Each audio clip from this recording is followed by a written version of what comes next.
options for brews here. And I can make both with this machine.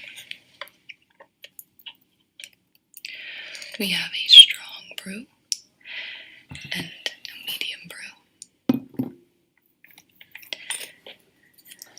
This is our strong brew.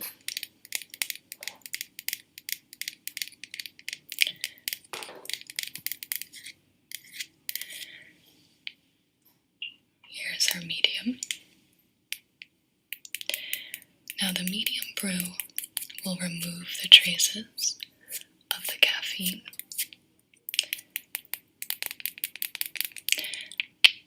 And the strong brew will do the same, with the addition of inducing sleepiness.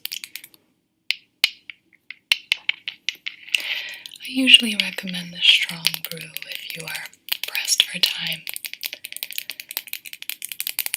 Otherwise, I do recommend the medium brew for most people. Okay, that will be best then. And we can always have a cup of the strong brew in case.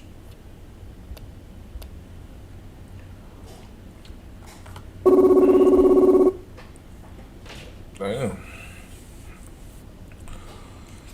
She got IG off. We need it later. Alright. I'm just going to place this into the machine.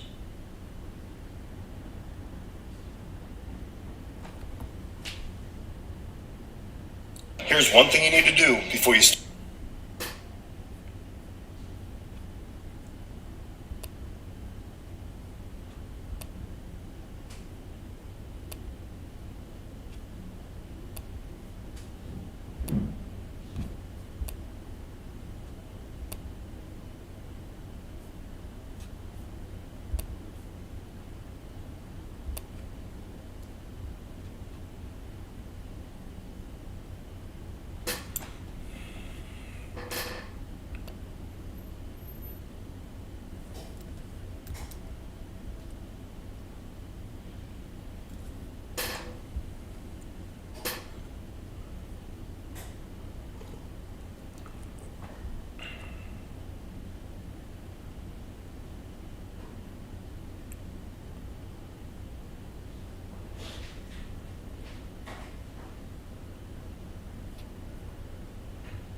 make me realize how big its step is. Like, a lot of things change in life.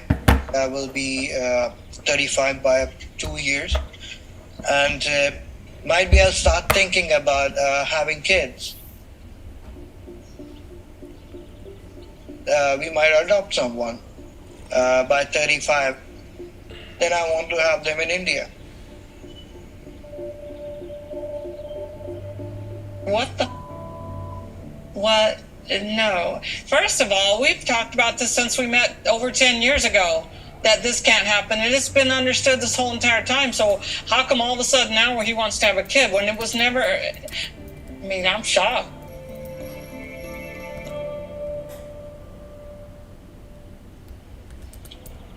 If you want to have kids, why did you marry me? You didn't want any kids, and now all of a sudden you want kids? Yeah. I mean, there's nothing wrong with having kids. If you had that even in the back of your mind, you shouldn't have married somebody who is done raising children. Where did this come from? When I think about family and my parents and how to just make them happy, how to win their love back and everything, as they said, like, you cannot have kids. Because if I have a kid, then maybe they will be happy. Okay, now you have somebody to take care of you. And if I have a kid, I want my family to be with that.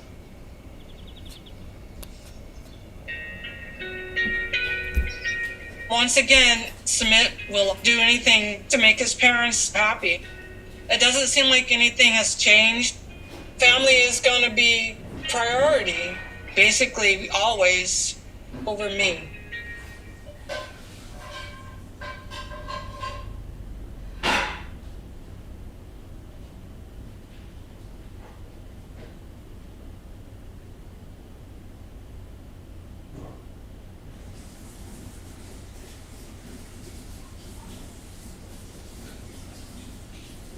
It's always been inside me to make things. So merging art and business can be a little tricky. We took a leap of faith, both quit our jobs. The puppet started to take over a little bit, and we said, hey, let's do this. We did everything we needed to do to become an LLC. And I think that's when it hit home to us that, like, okay, we're legit now. We have a business. With LegalZoom, I'm able to not really think too much about the business side of things and just create with my team. I followed my path.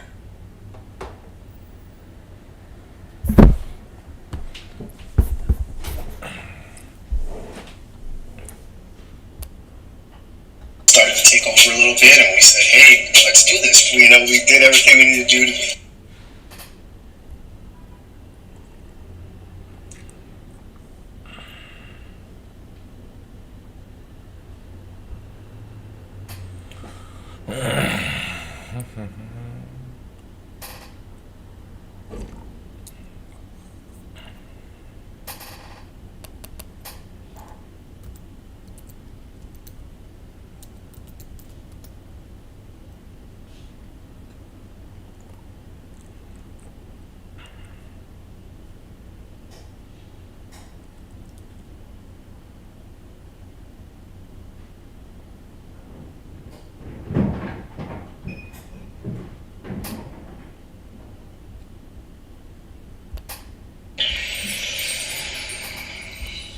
In ancient times, alchemists toiled in dark laboratories, enduring poverty, persecution, and fiery death. Did they succeed at turning lead into gold? Did they discover the secret of eternal life? Before we unlock the future, we must find the keys to the past. I'm Leonard Nimoy. Join me and open the door to ancient mysteries beginning now, here on A&E.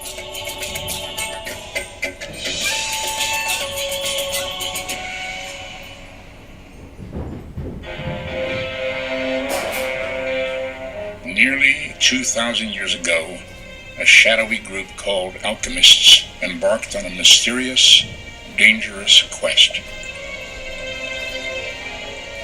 In primitive laboratories, they risked their lives trying to make gold. They also searched for divine wisdom and the secret of immortality. The quest of the alchemist is the quest for perfection. Mysteries abound in alchemy's dark history. Do the great cathedrals of Europe display its mystical symbols? Did a brilliant Renaissance alchemist create the first life in a test tube? Was Sir Isaac Newton, one of history's greatest minds, driven mad by his secret obsession with alchemy? 20th century science may have proved the alchemist's ancient claims. Modern physicists have, of course, succeeded in transmuting minute quantities of base metals into gold. Did the masters of alchemy possess secret wisdom? What were they really seeking? Was alchemy a quest for gold or a search for God?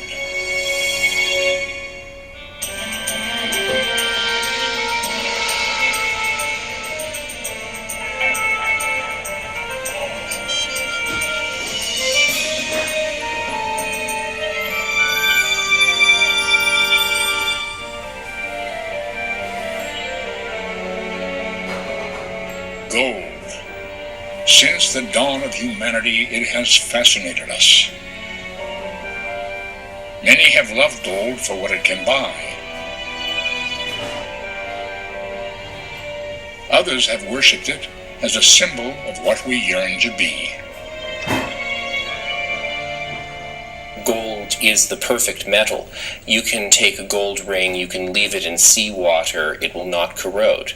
Silver will, iron will, even lead will degrade over time. The pharaohs of Egypt were the first to mine gold some 5,000 years ago. Perhaps it is not surprising that in this land of gods and gold, the quest for riches and the search for divine wisdom were destined to become one.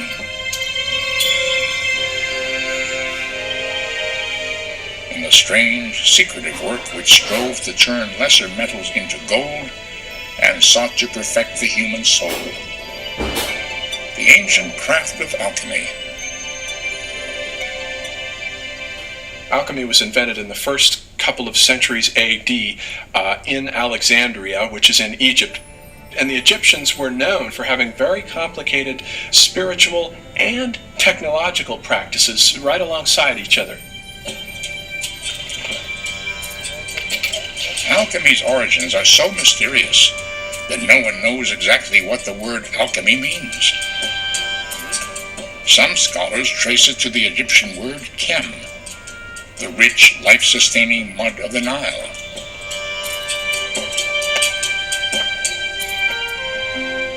Others believe it derived from the Greek word chema, meaning to pour or cast. From the beginning, alchemists deliberately hid their secrets from the world. Alchemy was not meant for the common person to grasp. It was seen to be only the people who were favored by God, the initiates who knew the language, who could read the symbols, who were really pure people themselves, who could reach this wonderful knowledge. The most famous of the Egyptian alchemists was Zosimos of Panopolis, who lived in Alexandria sometime in the 3rd century AD.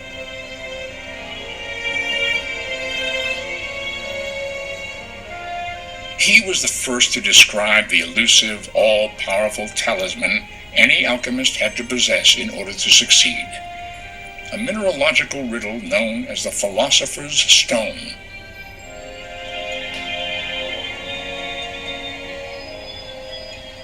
There is a stone which is not a stone, a precious thing which has not value, a thing of many shapes which has no shape. This unknown thing which is known to all. Zosimos of Panopolis.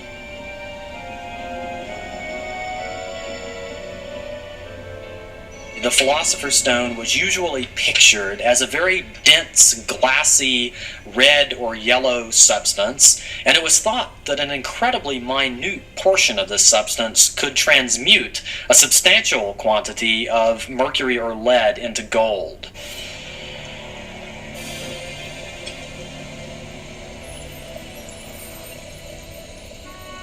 But the Philosopher's Stone was more than the key to stupendous wealth.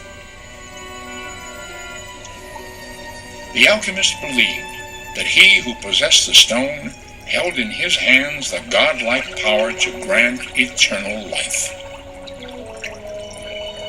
The Philosopher's Stone was the touchstone of perfection. Anything that touched it would be transmuted to perfection.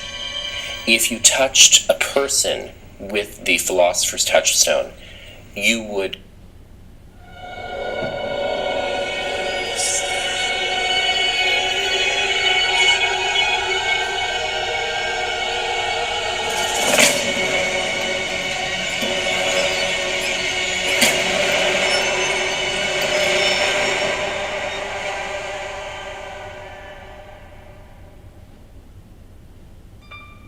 Thinkorswim by TD Ameritrade is more than a trading platform. It's an entire trading experience. With innovation that lets you customize interfaces, charts, and orders to your style of trading. personalized education to expand your perspective, and a dedicated trade desk of expert-level support that will push you to be even better and just might change how you trade forever.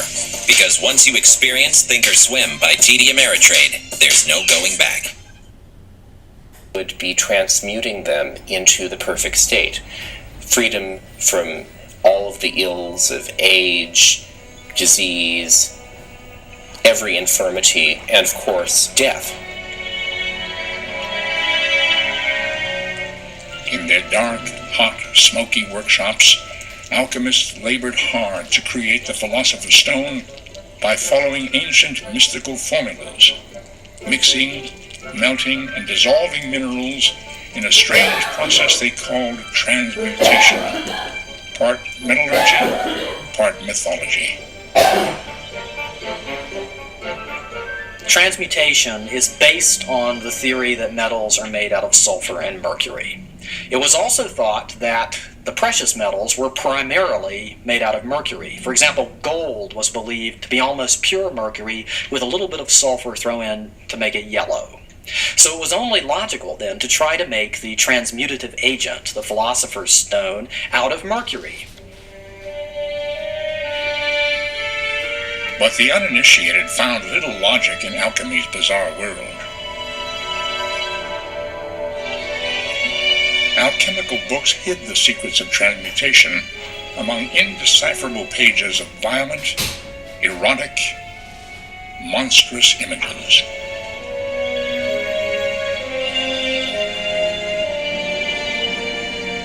Even scholars who have made a career of studying alchemy are often baffled by its fantastic code of symbols.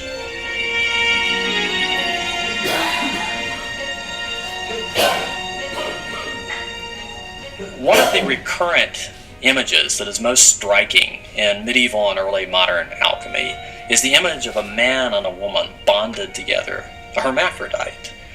I would like to know precisely what the alchemists had in mind when they used this bizarre and grotesque image. On the one hand, it seems to symbolize the union of the volatile and the fixed, the non-volatile. On the other hand, the union of the soul and the body. On the other hand, good and evil. To have an alchemist and to be able to press him on the meaning of this hermaphroditic symbol would indeed be a thing worth doing. Beneath alchemy's layers of arcane imagery lay a supremely ambitious goal. Alchemists aimed at nothing less than revealing the ultimate mystery of creation. Alchemy was about a search for the secret of life. People believed that metals, plants, animals all grew. They all shared the property of life. So that when an alchemist worked in his laboratory and tried to imitate nature, tried to imitate the growing of gold in the earth, the maturing to gold in the earth, he believed he was looking for the secret of life. Alchemy's secrets survived through centuries of chaos as Rome fell and classical civilization declined.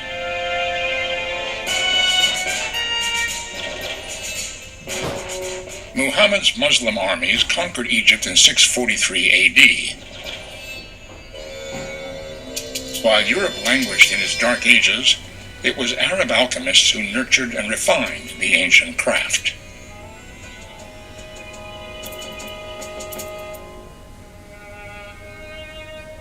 By the 11th century, Europe's finest minds were learning alchemy from their peers in the Islamic world. Despite opposition from the Catholic Church, in the Middle Ages, the secret art would flourish.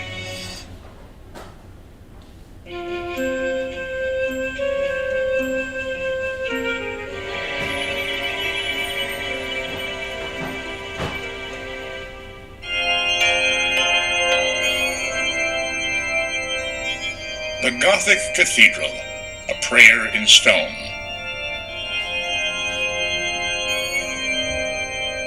Built in the 12th and 13th centuries, These soaring, graceful churches were the crowning glory of medieval Christendom. Did their dazzling facades also display ancient mystical symbols, alchemical icons the Vatican had condemned? Some believe they did.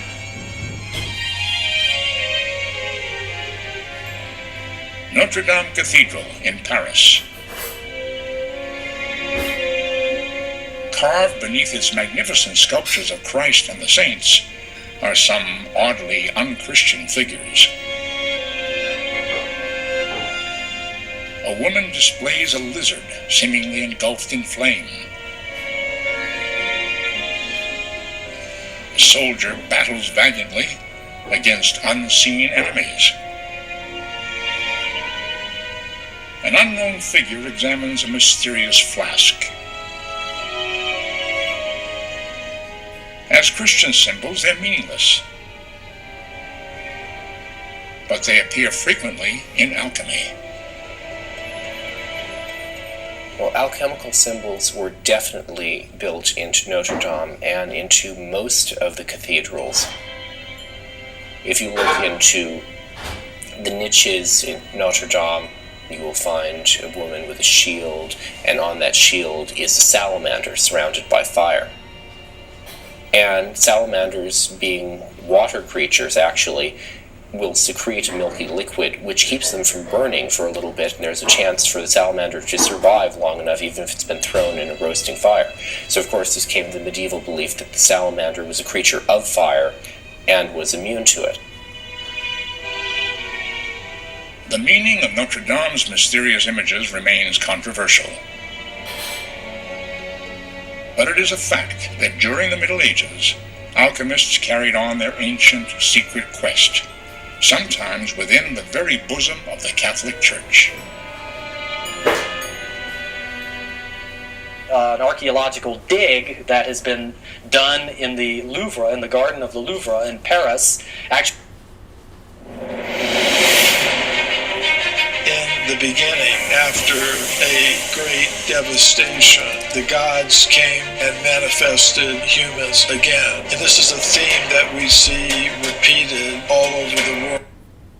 Actually has found alchemical apparatus in a latrine that was found at the site of a former monastery. And chemists found that yes, indeed, these were alchemical substances that these monks were working with.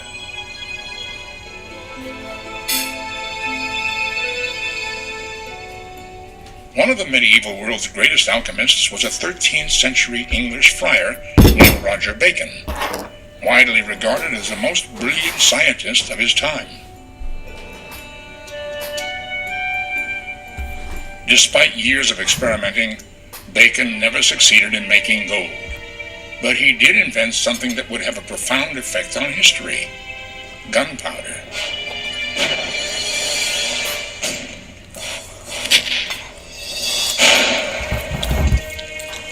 As Bacon's fame spread, so did dark rumors about what went on in his laboratory. It was whispered that he could summon the devil, that he had made a talking brass head and a mirror that could predict the future. Talk like this was too much for Bacon's ecclesiastical superiors. In 1284, the Pope jailed the brilliant monk on charges of heresy. Medieval Europe's greatest alchemist spent the rest of his life in prison. Others suffered even grimmer fates. People believed that sulfur was associated with the devil. So if they came into your laboratory and it was stinking of brimstone, which is the medieval name for sulfur, obviously you'd just been conjuring the devil. So, of course, the medieval alchemists were very often burned as witches. In 1317, 33 years after Roger Bacon's arrest, Pope John the 22nd decided that once and for all, alchemists had to be stopped. Alchemies are here prohibited, and those who practice them are punished. They must forfeit to the public treasury, for the benefit of the poor, as much genuine gold as they have manufactured. If they have not sufficient means for this, they shall be considered criminals. Pope John the 22nd.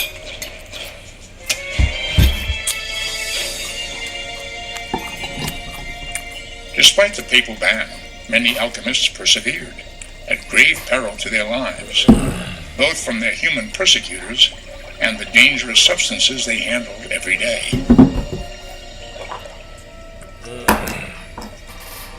You have to remember that most of the alchemists were playing around with mercury and with sulfur. The compounds that you can chemically make from these include mercury fulminate, which is the main chemical ingredient in blasting caps, and all of the different compounds of sulfur, which are used for gunpowder. So if you made mercury fulminate and dropped it at the wrong time, you would blow up your kiln, yourself, and the entire laboratory.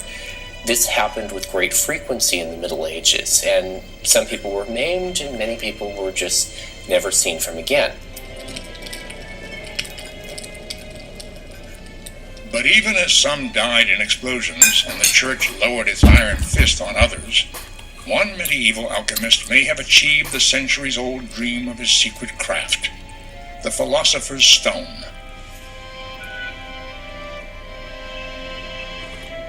In the middle of the 14th century, Nicholas Flamel was a humble scrivener living in Paris, earning a modest living copying manuscripts. He also spent decades struggling to fathom the secret symbols of alchemy.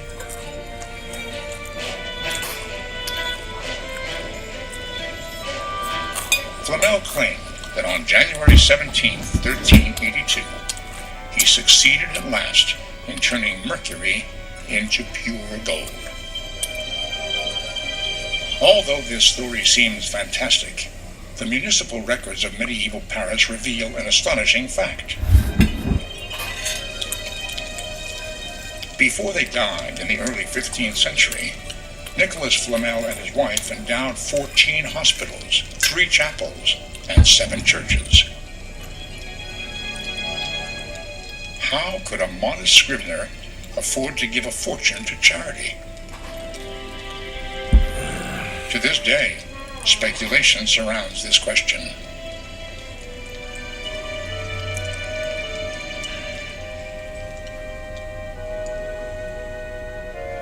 Even Flamel's death is wrapped in legend. For centuries it was rumored that the Philosopher's Stone had granted him another alchemist's dream, eternal life.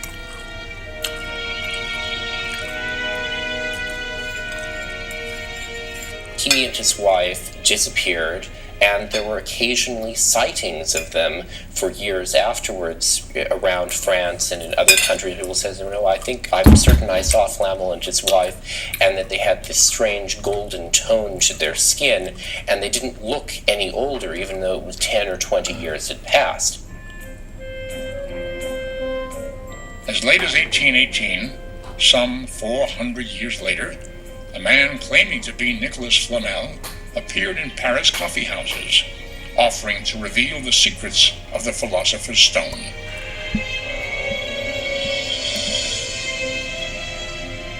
The legend of Nicholas Flamel may be only a wishful fantasy, meant to encourage all those who labored in vain for the ever-elusive Philosopher's Stone.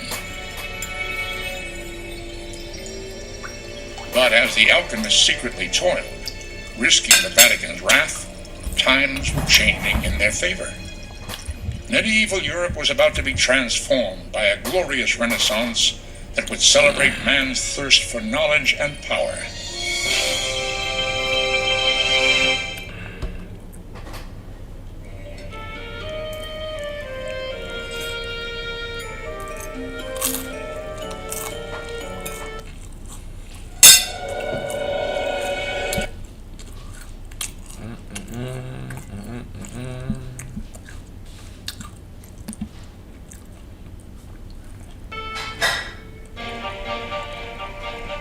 By the beginning of the 16th century, A new era had swept away the old medieval world.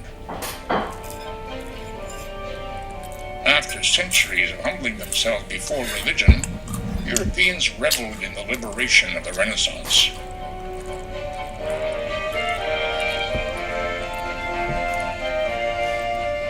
No longer was man confined to playing a role in God's creation. Now man stood at the center of the universe, free to use the power of his mind to explore and conquer nature. It was time for alchemy to emerge from its medieval shadows into the dazzling sunlight of a bold new age. The Renaissance was really the golden age of alchemy because so much alchemy was practiced at the time. Princes all over Europe were employing alchemists at their courts. Courts were very much invested in spectacle and theater of all kinds, and alchemy was another part of that spectacle. If you were a rich noble, you needed to have a court alchemist. It's the same thing as having an astrologer, having your giant, having your fool, having your dwarf, having all of the other things.